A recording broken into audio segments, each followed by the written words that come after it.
আচ্ছা, আপনাদের বেলা কি কখনো এরকমটা হয়েছে? সকালবেলা ঘুম থেকে উঠে আপনি বাজারে গেছেন, নিজের পছন্দ মতো একটা মাছ কিনে আনছেন, সেটাকে সুন্দর করে রান্না করে পরিবেশন করে খাওয়ার সময় সেটা খাইতে পারেন নাই, তখন আপনাদের কাছে কিরকম লাগে? আমার কাছে কিন্তু খুব খারাপ লাগে। আজকে আমার সাথেও সেরকম একটা হয়েছে। হ্যালো বন্ধুরা, আসসালামু আলাইকুম। কি অবস্থা সবার? সবাই কেমন আছে? সকালবেলা উঠেছি আর আদনানের বাবার সাথে বাজারে গেছি। বাজারে গিয়ে অনেক কাঁচা বাজার আনছি। আদনানের পেম্পা, তারপরে হচ্ছে লেবু, এখানে হচ্ছে গরম মশলা, এখানে সব ধরনের আছে, এলাচ, গোলমরিচ, দারুচিনি, জয়ফল, জয়ত্রী সব আছে। আর এখানে হচ্ছে কিছু কাঁচা বাজার, ধনে পাতা, তার উপরে হচ্ছে এটা আমরা দুন্দুল বলে থাকি, সেই দুন্দুল।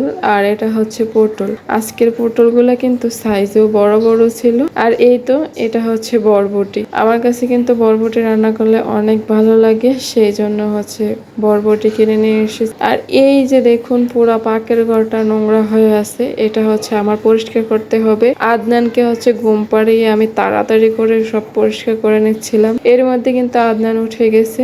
আমি হচ্ছে মাছটা হালকা ধুয়ে একটু নুন মিশিয়ে রেখেছি। সবকিছু তাড়াতাড়ি করে করতেছিলাম যাতে আদনান না উঠে যায়, আদনান উঠে যায় বলতেছিলাম, কিন্তু আদনান অবশেষে উঠেই গেল। আর এই র্যাকটার ভিতরে হচ্ছে আমি কড়াই রেখে দিই, সেখানে হচ্ছে আমি ধুয়ে রেখে দিলে নিচে হচ্ছে পানি টপটপ করে পড়ে, তাহলে কোনো সমস্যা হয় না। আর এখন হচ্ছে আমি এগুলা ফ্রিজে রাখবো, সেই জন্য হচ্ছে আমি যেটা হচ্ছে আজকে রান্না করব সেটা আলাদা করে নিচ্ছি, আর বাদ বাকিটা হচ্ছে ফ্রিজে রেখে দেব। ফ্রিজে আগের কিছু তরকারি আছিল, সেটা আমি নামিয়ে নিচ্ছি। বা সেগুলা ছিল হচ্ছে কিছু ধুন্দুল আর একটা টমেটো ছিল এখানে। তারপরে আমি হচ্ছে বাদ বাকিটা ফ্রিজে রেখে দিচ্ছি। আজকে আর পটল রান্না করব না। দুইটা টমেটো নিয়ে নিলাম রান্না করার জন্য আজকের জন্য, বাদ বাকিটা আমি হচ্ছে ফ্রিজে রেখে দিচ্ছি। আর বরবটি গুলোও আমি ফ্রিজে রেখে দেব। তো এই করতে করতেই কিন্তু আদনান উঠে পড়েছে।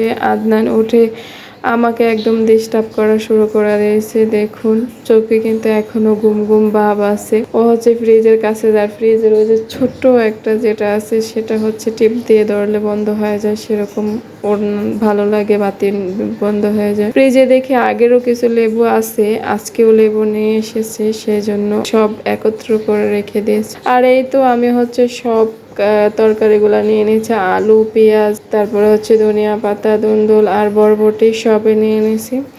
আর এরই মাঝে কিন্তু আদনান যে আমাকে কতবার কতবার ডিস্টার্ব করে তা বলার বাইরে।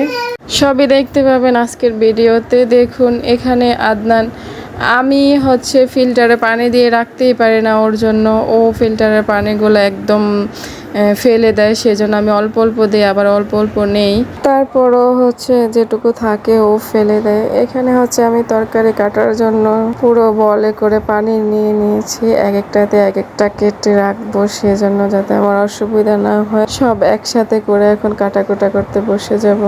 আবার এই দিকটায় দেখুন ও হচ্ছে চাল ফেলে দিচ্ছে। আমি ওকে বলতেছিলাম যে বাবা চাল ফেলো না, কে শোনে কার কথা, ওর মতো করে খেলছে। আসলে আমি ওকে খেলতে দিই, না হলে আবার আমার কাজের ব্যাঘাত ঘটবে, সেজন্য। এই দিকটায় হচ্ছে আমার তরকারি কাটাকুটা করা একদম শেষ। আর আদনান কি করছে দেখুন, ও হচ্ছে আটার ডিব্বাটাকে হচ্ছে খানাডালির থেকে নিচে নিয়ে খাটে মাখতেছে। আমি বলছিলাম ওকে নিচে নামো বলতেছিলাম, আর ও নিচে নেমে হচ্ছে পাকের ঘর পুরাটাই যতটুকু আটা ছিল সব একদম ফেলে দিয়েছে। আর এই হচ্ছে সে মাছ। আমার আসলে লোট্টা মাছটা অনেক ফেভারিট, ভালো লাগে আমার কাছে লোট্টা মাছটা খেতে। তো এই লোট্টা মাছটা হচ্ছে সকালবেলা আমি মানে বাজারে গিয়ে দেখলাম যে লোট্টা মাছ উঠেছে, সেজন্য আমি লোট্টা মাছটা কিনে নিয়ে এসেছি। এসে হচ্ছে অনেক করে রান্না করছি, খাবো।